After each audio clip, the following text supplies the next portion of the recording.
Hello दोस्तों, तो आज 12th क्लास की यूपी बोर्ड में देखिए तो 23, 22, 20, 18, 7, 10 और देखिए 3 में भी आया हुआ। ये बहुत इंपॉर्टेंट सवाल है।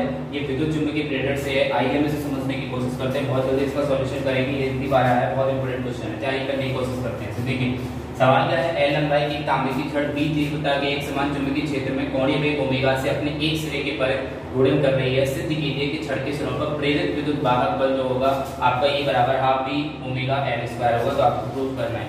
तो मान लीजिए ये एक चुंबकीय समान क्षेत्र है जो कि क्रॉस का मतलब होता है अंदर की तरफ, और यहाँ पर जो है एक रॉड रखी हुई है इस तरह से एल लंबाई की, और ये रोटेट करती है। मान लीजिए अभी इसने रोटेट किया है सिर्फ थीटा। कितना रोटेट किया है? थीटा।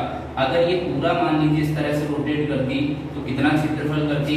तो A बराबर होता पाई आर स्क्वायर। कितना होता? पाई आर स्क्वायर, क्योंकि एक वृत्तीय का क्षेत्रफल पाई आर स्क्वायर। लेकिन इसने कितना रोटेट किया है? सिर्फ थीटा। अगर ये पूरा रोटेट करती तो एंगल कितना होता है? 2 पाई में, यानी कि पाई आर स्क्वायर रोटेट करती। अभी सिर्फ अगर हम एक रेडियन में निकालें तो पाई को नीचे ले जाएंगे तो 2 पाई हो जाएगा, पाई से पाई कट जाएगा। एक रेडियन में इतना, लेकिन अभी घूमे कितना है? थीटा घूमी है, तो थीटा बराबर आ जाएगा यहाँ से आर स्क्वायर। आर की जगह यहाँ पे एल रख दीजिए क्योंकि एल लंबाई की है, तो L square by 2 into theta. ये आपका एरिया निकल गया जो इसने यहाँ से लेके यहाँ तक रोटेशन में सिर्फ क्या किया है? कवर किया है। वो हो गया एल स्क्वायर बाई 2 थीटा। तो ये आपका एरिया निकल चुका है। अगर हम बात करें चुंबकीय फ्लक्स, वो क्या होता है? बी इंटू ए, ठीक है, कॉस थीटा। अगर आप देखेंगे मैग्नेटिक फील्ड अंदर है और जो मोशन की डायरेक्शन है वो भी आपकी समान रहेगी, एरिया वेक्टर परपेंडिकुलर रहेगा इसके, तो थीटा यहाँ पे 0 हो जाएगा। अगर थीटा 0 हो जाएगा तो फाई आ जाएगा बी, ए का मान आ जाएगा L square by 2 theta into cos 0। Cos 0 का मान होता है 1, तो थीटा आपको फाई आपका ये निकल आया है।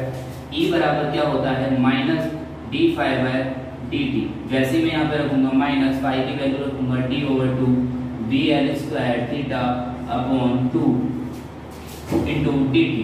तो आप देखिए बी एल स्क्वायर का कॉन्स्टेंट ए बाहर आ जाएगा, ई बराबर माइनस बी एल स्क्वायर आपका बाहर आ गया, D theta by 2 D T बचेगा, और D theta upon D T को बोलते हैं ओमेगा, कोणीय वेग। क्या होता है ये? कोणीय वेग।